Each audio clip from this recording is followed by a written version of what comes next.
Hello and welcome to another edition of On the Town. I'm your host, Ed Edelson. On the Town is a series of interviews with community leaders who help to make Southbury a great place to live, raise a family, own a business, and retire. Today I'm very pleased to have with us my friend Leif Bjaland, the music director of the Waterbury Symphony Orchestra. In addition to conducting the orchestra, Leif is very much involved in the communities, in the community activities to bring music appreciation, and music literacy to young and old alike. Leif, welcome to On the Town. Thanks, Ed. And thank you for taking time out from a busy week of your preparation for Handel's Messiah that's going to have appeared by the time this airs, Right. have appeared on December 1st and 2nd. But let's begin with your background and where you're from and how did you get educated in music? Well, I'm from Flint, Michigan, which has been in the news in not a very good way lately. But when I was growing up, it was an extremely affluent, prosperous town, home to many, many factories of General Motors. And my Norwegian uncles, both were foremen in General Motors. My father owned a small sort of construction company, did insulation and things like that. Home repairs, porches, Right. small kind of projects. And I had a great education. Schools were great. Music education was very strong. I didn't really know what I wanted to do with my life until I was in sixth grade band class. Okay. And the band director, for whatever reason, said, "Would someone like to conduct?" And I said, "Yes, I'd like to conduct." And I got up there and started, and it was an epiphany for me. I just knew that's what I wanted to do. Wow. And from that point on, I had the blessing of really having a very specific goal and working towards it. I know there are a lot of young people who don't have that, but fortunately I did, and I went to the University of Michigan, got my bachelor's degree in woodwind instruments and education with a minor in voice, and then I got my master's at the university as a conducting major and studied with Gustav Mahler, Gustav Meyer, Okay. not quite as famous as Gustav Mahler, who actually has a connection to Connecticut. He conducted at Yale as a faculty member, and then he was also a music director of the Bridgeport Symphony. So. Interesting. Well, that's amazing. That one response, I'll conduct. Did that ever happen? I think that happens sometimes, but it's the sort of thing that you never forget. You know, it's just like a life-changing moment. You said, "Oh yes, this is right. This is what I want to do," and in the most pedestrian of settings, you know, your junior high school band room, you know, Right. a lot of old equipment lying around, and then suddenly you find the reason that you want to be on Earth in a way. Well, that's amazing. Well, after you graduated, were you able to get right into a music position? I was. It was in Flint, actually. I became conductor of the youth orchestra that I was a participant in like 6 years earlier. Okay. And assistant conductor of the orchestra in Flint, which is a good orchestra. But my really great break came the next year when I was chosen to be in this workshop with Sir Georg Schulte, a Chicago Symphony music director. And that went really well, and he wrote me a letter of recommendation, which was very useful, and introduced me to some people, including some management people. And then Gustav Meyer called me up in the middle of a road trip, actually, with a friend of mine, Chris Christensen, who's the son of Lou Christensen, who founded San Francisco Ballet. And he said, "Hey," Gustav called him and said, "Would you like to work at Yale?" And I said, "Yeah." I said, "Well, Robert Capello, who's the music director of the Yale Symphony, he's taking a gig conducting Nine on Broadway, which is Maury-Yeston's. It was a big hit musical then. Okay. And so they needed somebody. This was August, and they needed somebody to fill in, and on very short notice. And it turned Otto Werner Mueller, who was the big teacher at Yale of conducting. I had done a workshop with him, so he was already familiar with my work. So basically I flew in, had an interview, flew back to Flint, got a U-Haul, came to New Haven, and got an apartment almost immediately. A friend of mine, Robert Keir, who was, I actually just got his apartment. He's a composer who was teaching at Yale, and then he went on to become a faculty member on a college on the West Coast. So then I was in New Haven for 3 years, and that's when I became acquainted with. And you were conducting or teaching, or both, actually. I conducted the Yale Symphony, which is the undergraduate orchestra, Okay. and Yale doesn't have music majors in instrumental music. They have music majors in academic pursuits like composition, theory, and musicology. But despite that fact, there's a gazillion talented people at Yale who play instruments and study pre-med or architecture. And so it was a fantastic orchestra. And I did that. I taught conducting at the undergraduate level, and I had probably one of the most harrowing experiences of my life was teaching a graduate course because I was 27. So there were a lot of the people in the class were older than I am, and I had never in my life taught a blackboard course. I taught conducting, Right. you know, but an actual blackboard teaching gig where you have to write stuff on the blackboard and have outlines and so forth. I'd never done it in my life, and I remember it was the winter. It was the winter semester, so of course it was dark until 8:30 in the morning or something. So I would get up. My class started at 8:30. It was 8:30 to 9:30, and so I get up at 4, Monday, Wednesday, and Friday to prep for this class. And I was an absolute bundle of nerves, and I think I was really terrible, but I made it through, and I learned something from it too. But so that was my time at Yale was really like a second education. It was terrific. well, it's often said, if you want to learn something, teach it.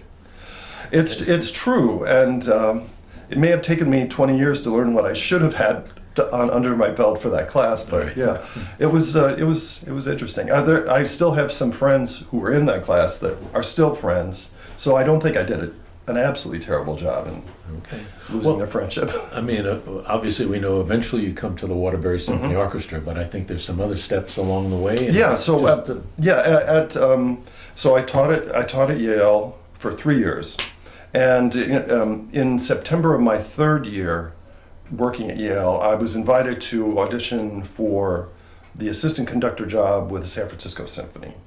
And I had taken a workshop earlier on with Herbert Blomstedt, who was music director there. And he's a Swedish conductor, still conducting now at 92. Wow. Yes, Okay. 7-day Adventist. So he leads a very clean and prosperous, wholesome life.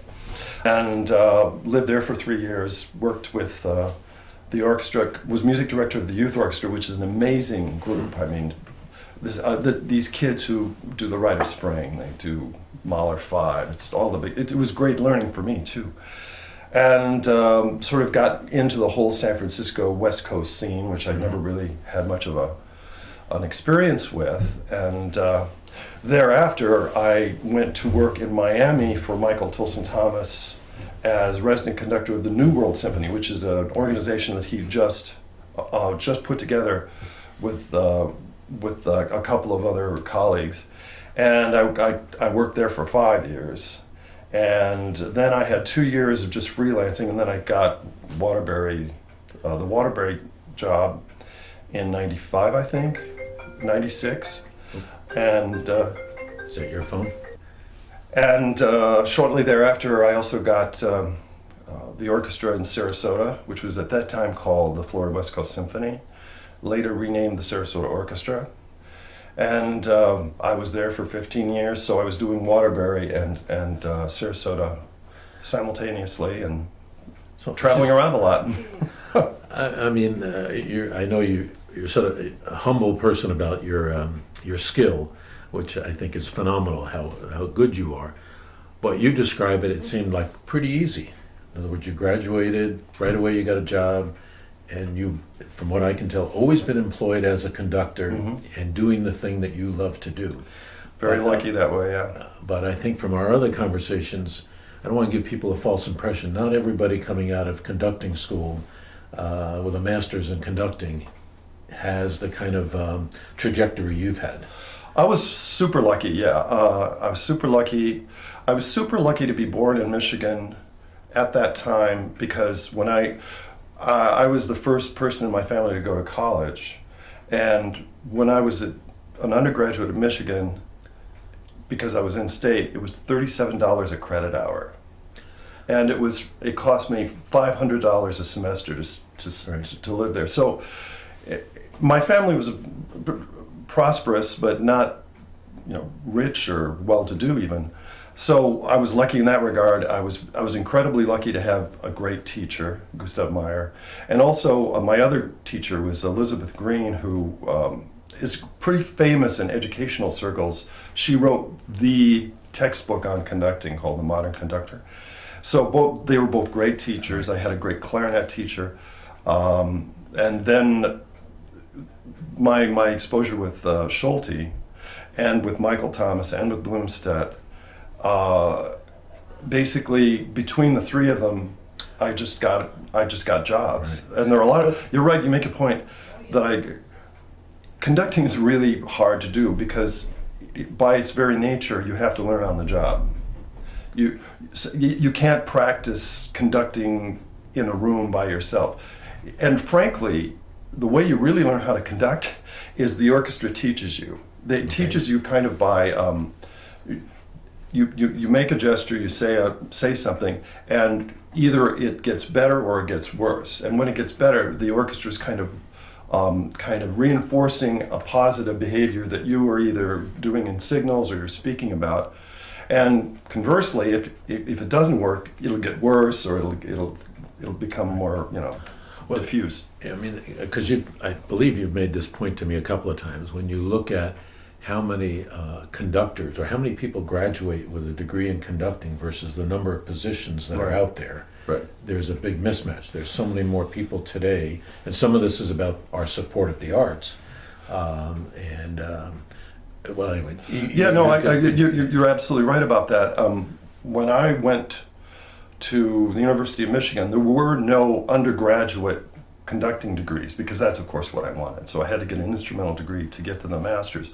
Now there are, and there are numerous programs that didn't exist when I was a student teaching conducting, but yet there may or may not be more positions, but the number of positions in a given town where you can be an orchestra conductor is extremely limited.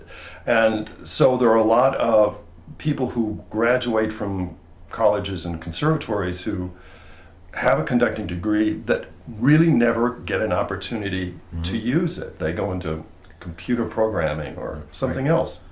It's a very competitive.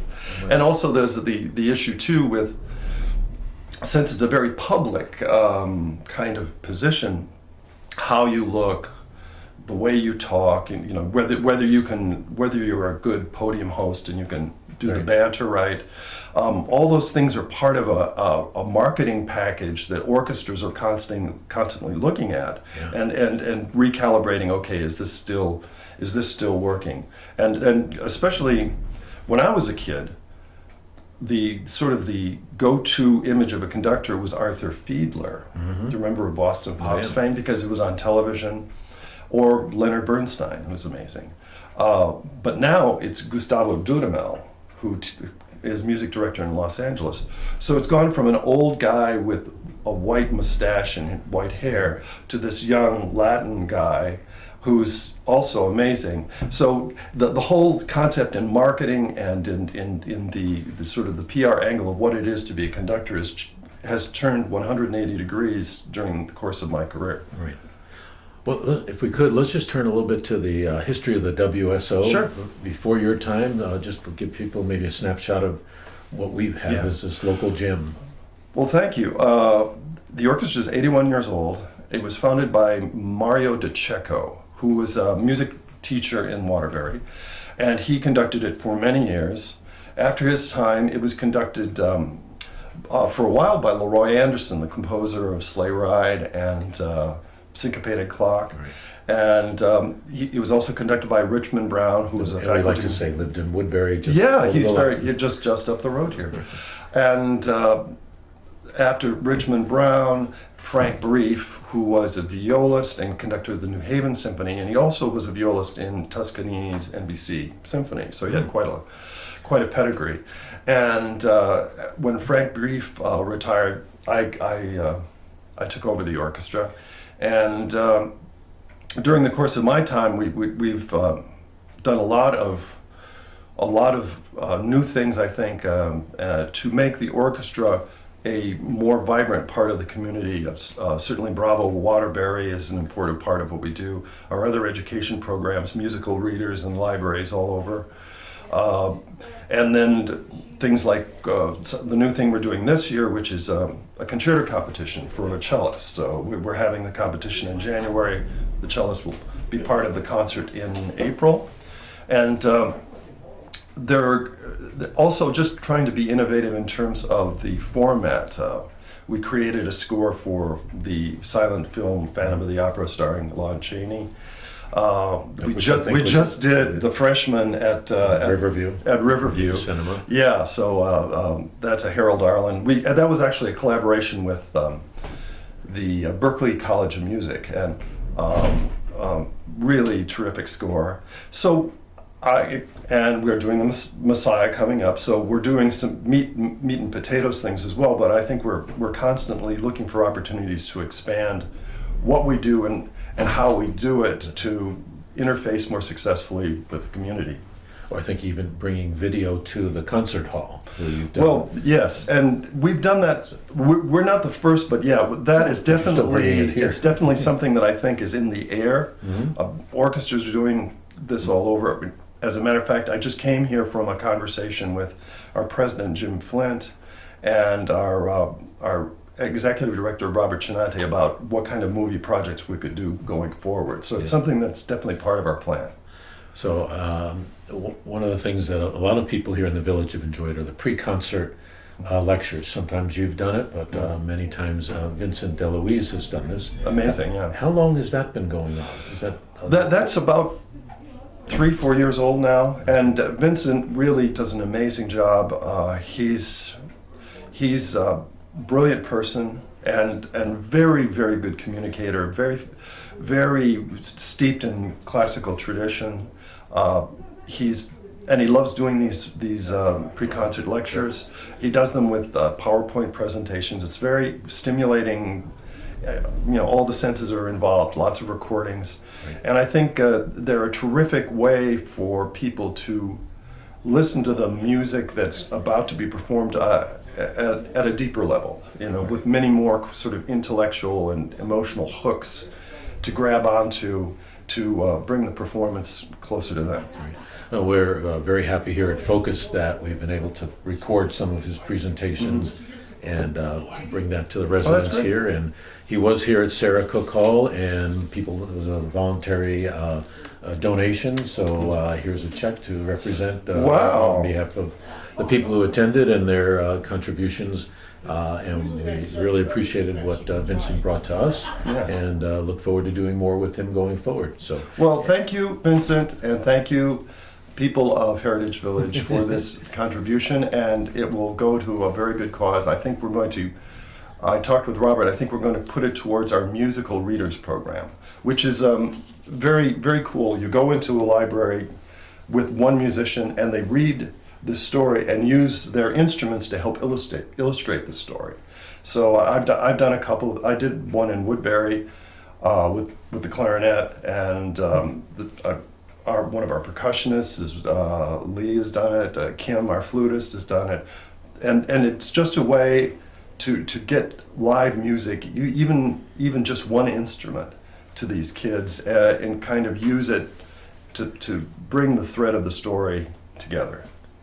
So I just have to add this. When you say reading, one of the images I have whenever I think of you is seeing you on a treadmill with a musical score.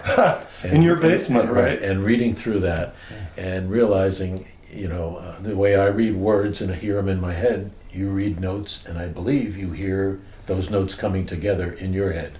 And that to me was magical. Well, it's And you didn't fall off the treadmill. Yeah, no, I'm guilty of multitasking a lot. But yeah, that's a skill that takes a long time to develop, but you do develop it. And when I'm on a plane, I will not only read the score, but I'll actually kind of write a shorthand version of it. In the same way, when you write something, you remember it better. Mm-hmm. I find that's really true for me to a large degree. So I'll basically like write out a shorthand version of it that has symbols that I kind of understand, and people will always look at me like I'm doing something magical or Right. strange, and often they'll say, "Are you writing a song? Are you writing a symphony?" I say, "No, the symphony is already here. I'm just kind of rewriting it." And that's one of those skills. And like another language, I think the skill of reading music, especially for children, activates parts of the brain that are also very advantageous for learning things like math. Mm-hmm. There's been many studies Right. which link aptitude in music and skill in math. And it's the other interesting thing about that is they've done studies in brain scans of people listening to and performing music. Mm-hmm. And they've come to the conclusion that music is one of the activities that engages most of the brain simultaneously. Okay. So rhythm is back here, melody's up here. So all portions of the brain Right. are firing at the same time when you listen to music. Fascinating. Well, I wanted to turn a little bit to, if you will, making the sausage. Because a lot of people just think, well, it's pretty easy to conduct. All you do is stand up there in front, keep time, and but when you look at a season of music, there's a lot of planning, organizing, managing to bring a season together. So maybe walk through how, if we look towards the 2019-2020 season, which I'm guessing you're already starting to think about. Well, that's what I came from a meeting to here. We were talking about that, so it's So maybe fresh in my kind of mind. walk through all of the aspects, and including, if you don't mind, people need to, I think, know this. Money is a big thing in Yeah. terms of musicians are not free, Right. And they shouldn't be free. They're doing Right. valued work, but that's part of the sausage making, if you will. It is. This conversation this morning, it's a meat and potatoes thing. Like, okay, we did this concert in September on a Saturday. It was it was the Grieg Piano Concerto. It was Sibelius' Second Symphony. So it was and we didn't sell as many tickets as we thought. Why? And so we came to the conclusion, people don't like Saturday nights anymore. Not even the first one. Because there was a point where our board would say, well, the first concert should be like a gala concert, should be on Saturday nights. People should be able to dress up. But the demographic is changing now, and I don't think that's nearly as popular. Sundays really sell well. So we'll do all our concerts on a Sunday. So that was the first thing we said. And the second thing was we should have dedicated Pops concerts. Our second concert, which I thought was terrific, was a Halloween. It was called Scary Tales, and we came to the conclusion it was very good. The orchestra sounded great. The costumes and all the hoopla were great. We had a good number of families with kids, which we were kind of hoping to engage, but the people who really liked just classical music thought it was a diluted experience for them. Okay. And so what we need to do is have a family concert that's just family. So, Carnival of the Animals by Camille Saint-Saëns or Peter and the Wolf or whatever it is. That's it maybe is a different kind of packaging, which is part of it. And then there is the issue of can we afford a 65-piece orchestra for this, or do we have to stick with Carnival of the Animals is much smaller, but then you need something to do with it. Then you're talking about 30 musicians. So the price tag is a big issue. And then just what do people want to hear? You know, what people want to hear Beethoven. That's not changed. People want to hear Mozart, and but other composers. Do people still want to hear a Schubert symphony, which is, in my opinion, is a much harder sell in 2018? Do people want to hear Copland anymore? So the market and what people want to hear, and also balancing that with what you think they should hear, which is always a very, very kind of shaky ground to be on, to try and feel like you can dictate what people want to hear. Right. So, and then you get to the whole idea. Okay, in a particular season, I put this season together, and it's all German music. That's not good. And you sort of you after you put it together, oh, this is good, and then you realize, or you put it together, a bunch of soloists, and you find that they're all women or all men or all young or all this, and you say, well, there has to be some kind of balance also from a presentational point of view. And then the other thing you do is you talk to the other orchestras and to our contractor Scott Cranston and say, okay, we need to figure out when all the other orchestras in Connecticut are performing, so we don't all perform on the same weekend and no one has enough musicians. So you're all drawing from the same pool. Exactly. So our principal oboe is also principal in New Haven. So if we schedule a concert the same time as New Haven, we lose our principal oboe. Right. Hartford, New Haven, New London, all of these orchestras are made up of many of the same musicians. So we try and pick a weekend that's not overpopulated with concert presentations all over the state. And there's a bunch of other things. What kind of solo instruments? They're concertos, piano concertos. You can't go wrong. Violin concertos. We're doing cello. The young soloist who's the competition we're having in January is a cellist. But then, do you go further afield? Do you want to have a trumpet soloist or a percussionist? And that may be true on the rare occasion, but in general, you also have to be thinking, okay, what's going to sell tickets? What will people want to hear? And in general, it's what they already know. Well, it's something about music and familiarity. It makes you feel good when you hear something you know. Yeah, no, I totally get that.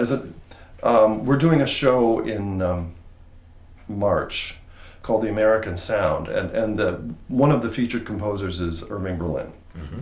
And he said basically the secret to a great hit song is to compose something that people think they've already heard. They think there are enough familiar hooks in it or tropes, from Stephen Foster or some other source that make people feel like, oh yeah, I already, even though it's a brand new song. So your point's absolutely right. We had a tribute to Irving Berlin here in the village by village residents, our Heritage Village Theater Guild. It was quite good, and the line that stuck with me is, the question was whether Irving Berlin is in the American Songbook, and the response was no, he is the American Songbook. So, and all these songs just are part of America. Yeah. Well, it's really interesting. Of course, he's from Russia. And so is his father came from Russia, Israel Bolim, who was a cantor. George Gershwin's father came from Russia. Okay. Aaron Copland's father came from Russia. There was this huge influx of Russian Jews into Manhattan in the late 19th century, and amongst them were the Warner Brothers, Louis B. Mayer. So what happened to me? I don't know. I have no musical talent. Your father probably didn't steam in past the Statue of Liberty like they did. I don't know, but it's just it was just a time when America was such a fertile place, and you have this influx of people who are looking at it in a way that a native would not look at it. You're looking at it as something completely new, not something you grew up with. And I think that they all saw America, or the potential of America, in an artistic way that locals or natives didn't see. And that I find that a very interesting, compelling story. But if we look currently, where are new composers here in America coming from? Are they more, born and raised in the U.S.? You mentioned, I'll never say the name right, Dudamel? Dudamel, yeah. Okay, from Venezuela? He's from Venezuela. Actually, he's a product of the El Sistema program, upon which Bravo Waterbury is also based. That's a really good question. I think a lot of great talent is involved with movies and video games now in composition. But there are lots of small groups, entrepreneurial groups like Eighth Blackbird or Bang on the Can, which is based in New York City, which are collaboratively composing and working with composers on pieces that are very specific to them, that are really interesting. I think the whole, I'm sure there's still composers that in sort of the traditional mold, but I think a college professor who's a composer is probably where those kind of composers end up. I think being like the Knights, Eric Jacobson, who I think is a music director in Bridgeport, he's a cellist in the Knights. It's another group that they just put together, great people. And I think those are a great sort of breeding ground for creativity, and particularly for compositional creativity. So I think movies, visuals, and these smaller entrepreneurial ensembles are where it's happening now. Okay. So one of the things we like to touch on is just opportunities for people here in the village to support a great organization like the WSO. Yes, thank you. Obviously, buying a season ticket is one. Are there other ways that they can be involved, help, participate? Sure. Be a member of our board, contribute, even though Giving Tuesday was yesterday. It's not too late. You can give on Wednesday or Thursday or any day. Any day. Because like all our other. We'll put up the website because thanks. Yeah. Okay. Good. Information. Like all our fellow organizations in the nonprofit world, I think the great thing about orchestras, about ballet companies, about theatrical companies, is they create so much positive energy. I kind of feel like if you're in an environment, they produce oxygen for everyone to breathe, and so I think it's really important for people to understand that they contribute to just a general enrichment of the lives of the whole community, and as such they need to be supported, and we have some great support and always are looking for more, coming to concerts, whistling as you walk along. Okay. Any music or art that we can inject into the world, I think makes it a better place. And yes, we do have to pay our musicians, and they need to eat too. Right. So all those ways are ways that your community can support us. Right. So as we're taping here on Wednesday, you're getting ready for rehearsals and production of the Handel's Messiah this weekend. Yeah. But looking towards I guess it'll be the balance of the 2018-2019 season, beginning in January, February, I guess, really. Maybe just a preview or a reminder of what's coming up for those who have not yet bought the season tickets. There's still time to get tickets. Create your own package. Right. The next big thing we do is heroic music for brass, organ, and percussion. And that's in January, and we're doing it at St. John's in Waterbury, which is an amazing church with a magnificent organ. And we're doing it at, and I'm blanking on the church, but we're doing it in Newtown. It's the church on the green in Newtown. Okay. And so that's a mixture of English Baroque, and there's actually a in New England premiere of a piece by a composer who actually used to live here and played in Metropolitan Brass Quintet in New York. And it's a rousing kind of, it's a great way to kind of cast off the winter blahs. Okay. And then we're doing a show called American Sound, which I alluded to earlier because it features music of these composers that kind of created, when you think about or imagine in your head what an American sound sounds like, these composers like Irving Berlin are responsible for that. Okay. Then we do in April, mid-April, we do Mahler 5 and this Haydn cello concerto with the winner. Okay. We also are doing a show, another Great Space show at the brand new distillery in Roxbury in March. Okay. And that's with a string quartet, and that's fun because we perform it right in where they create the beverages, right. And lots of cool visuals, and also acoustically is very interesting because you're kind of the sound is playing off all of these big casks or metal drums filled with Okay. with all this fermenting stuff, and that's the Great Spaces. This is our second year, but the Harold Lloyd film, The Freshman, that was a Great Space concert here in Southbury, which we try and do in unusual places that somehow cast a different light or a different vibe on the music. Okay. So sounds like a lot of good activity coming up. Leif, I want to thank you so much for taking the time to talk with Pleasure. our residents here in the village. And although we've had other conversations, I learned a lot more today. So this was a lot of fun for me. Thank you again for coming. Yeah, thank you. Best of luck in the coming year and Thank you. In your future with the WSO. And please stay tuned to future editions of On the Town, where we'll have the opportunity to talk to other people who are making Southbury such a great place to live. Thank you.